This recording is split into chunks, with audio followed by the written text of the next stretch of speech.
A fast-moving Senate Republican effort to overhaul the tax code unexpectedly stalled Thursday evening over concerns about the federal deficit, leaving the GOP without a clear plan to pass the legislation. Senate leadership, who had hoped to vote to pass the $1.5 trillion tax bill by late Thursday night, instead sent lawmakers home and began to search for a new way to offset the cost of the legislation.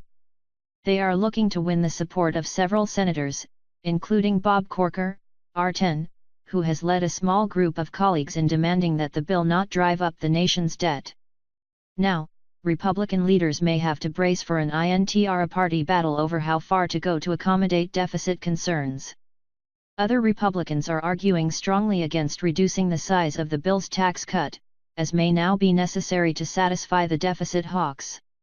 The new tension threatens to undercut what had been an unusual degree of unity within the GOP, with even Senator John McCain, the Arizona Republican who has repeatedly defied his party, announcing support for the bill Thursday. Republicans are scrambling for a path forward as the result of two successive setbacks suffered Thursday as they moved toward a vote. First, the Joint Committee on Taxation, Congress's nonpartisan scorekeeper, reported that the tax bill would not generate nearly as much economic growth over the next 10 years as Republicans had expected.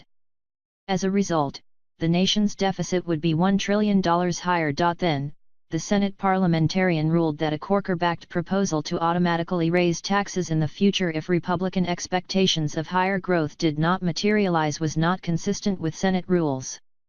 Although most of the Republicans would have been happy to move on and pass the bill, Corker stood his ground and demanded a solution.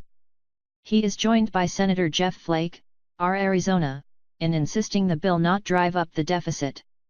Meanwhile, Senator Ron Johnson, RWIS, appears to be a holdout out of concern that the bill does not do enough for businesses that pay their taxes through the individual income tax code. Republicans have a small margin for error as they control just 52 of the 50 votes needed to pass legislation.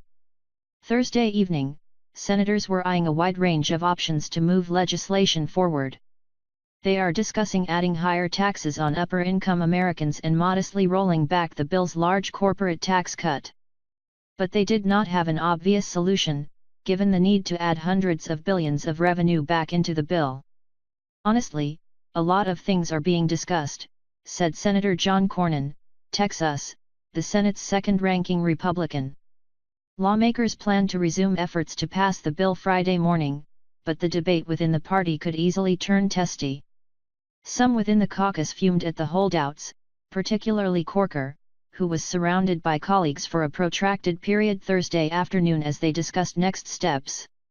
Essentially, he decided to hold court with the rest of the people who are not going to be here, before the gallery. It was quite a show. Sort of a cinemascope kind of effect, said Senator Pat Roberts, Argonne. So I don't know. I have no idea what they want. I do not want a tax increase and I don't want a trigger. I don't think it's necessary. Senator Ted Cruz, Texas, said late Thursday that he was absolutely opposed to adding new taxes to replace Corker's proposed trigger. The party had been within grasp of their biggest legislative victory during the Trump administration, and they were trying to prevent the effort from unraveling. The debate is now expected to spill into Friday night. Corker and Flake are both retiring from the Senate and are not up for re-election, giving Republican leaders little leverage over them. And Johnson has pushed his challenge of GOP leaders, some of whom he believes abandoned him during his re-election effort last year.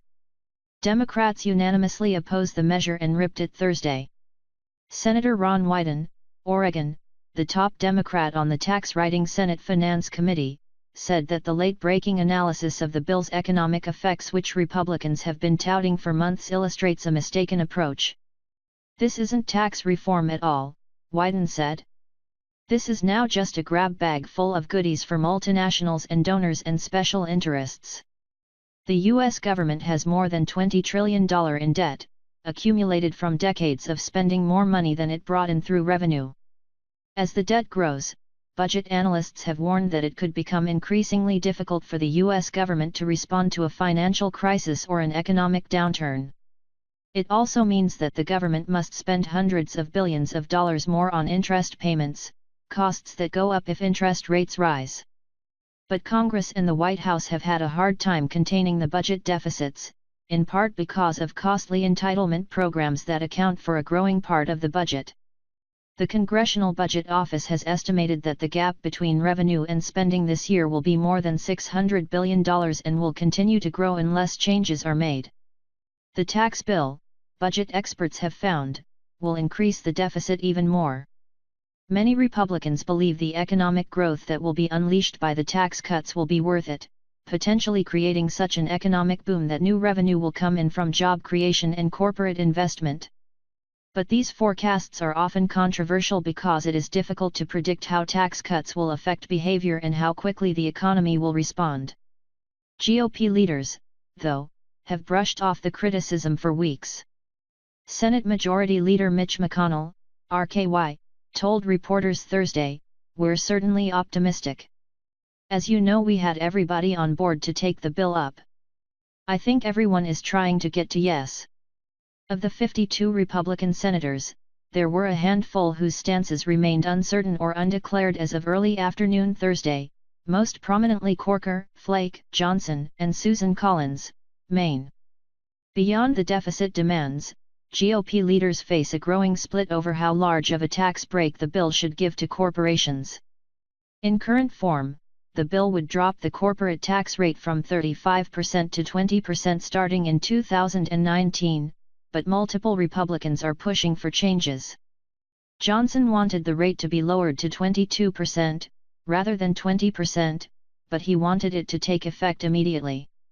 Johnson still has also not said whether changes made by leadership were enough to satisfy his concerns about the treatment of so-called pass-through businesses, whose owners pay taxes through the individual code rather than at corporate rates.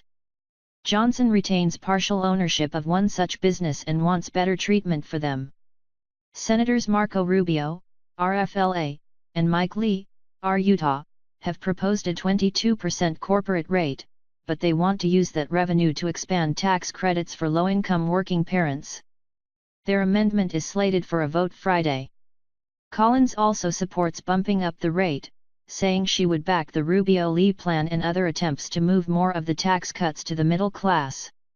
She was also seeking the partial restoration of the ability of taxpayers to deduct state and local taxes from their federal tax bill. House conservatives were drawing a hard line on the issue of the corporate tax. "We have consistently said as low as possible but no higher than 20%, said Representative Mark Meadows, RN.C., chairman of the House Freedom Caucus. As debate on the tax bill dragged into another day, lobbyists were frantically scurrying to try to continue shaping it. Wall Street executives were pressing hard for Senate Republicans to scale back proposed changes that banks believed could throw the international derivatives business into disarray. Overall, the legislation represents a massive change for the tax code that delivers huge cuts for corporate America and the wealthy, while the benefits for individuals are mixed or in some cases non-existent, according to multiple nonpartisan analyses. The Senate GOP tax bill would slash the corporate tax rate to 20% starting in 2019. It would also create incentives for multinational companies to bring foreign earnings back to the United States. And it encourages businesses to invest more, allowing them to immediately expense the cost of things such as new equipment and machinery. The bill would temporarily cut taxes on families and individuals, lowering tax rates and expanding the amount of income that isn't subject to taxation. It would also, temporarily, expand the child tax credit for families earning less than $1 million. But it would also cut back on many tax breaks, prohibiting people from deducting the taxes they pay to states and localities. Importantly, the bill would also repeal a central element of the Affordable Care Act, which creates penalties for Americans who don't have health insurance coverage. This is a major plank in President Barack Obama's signature legislative achievement, and the Senate language, if signed into law, would mark the biggest GOP legislative success so far. This change would create more than $300 billion in budget space because of the money that would be saved in Medicaid spending and other programs, but it would also lead health insurance premiums to increase and more than 13 million fewer people to have health insurance in several years, according to the Congressional Budget Office. to the channel and click on like.